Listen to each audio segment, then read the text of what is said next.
काही जण राजकीय कारणातून पर्यावरणवादी झालेले आहेत। तपोवनामधील वृक्षतोडीच्या विरोधावरून मुख्यमंत्री फडणवीसांचा आरोप। जास्तीत जास्त झाडं वाचवणं ही आमची भूमिका, फडणवीसांची माहिती। वृक्षतोडीवर सामोपचारानं तोडगा काढला पाहिजे। विकासासोबत पर्यावरणाचा समतोल साधणं गरजेचं। तपोवन वृक्षतोडीवर अजित पवार यांची भूमिका। अभिनेते सयाजी शिंदे यांच्या भूमिकेला समर्थन।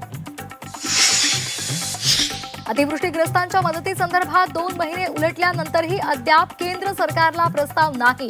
कृषी मंत्री शिवराज सिंह चौहान यांची लोकसभेत माहिती। कृषी नुकसानीचा अहवाल पाठवला, फडणवीसांचं विधान। राज्यामध्ये झेडपी आधी महापालिका निवडणुका होण्याची शक्यता। 15 ते 20 डिसेंबर दरम्यान निवडणूक कार्यक्रम जाहीर होणार, सूत्रांची माहिती। लवकरच मनपा आयुक्तांची आयोगासोबत बैठक होणार। शरद पवार अध्यक्ष असलेल्या वसंतदादा शुगर इन्स्टिट्यूटची चौकशी होणार। साखर आयुक्तांच्या अध्यक्षतेखाली 5 सदस्यांची समिती स्थापन। 60 दिवसांच्या आत अहवाल सादर करणार।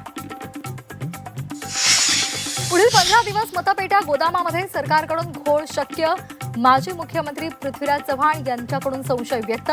कोर्टामध्ये बाजू मांडायला सरकार अपयशी ठरल्याचाही निशाणा।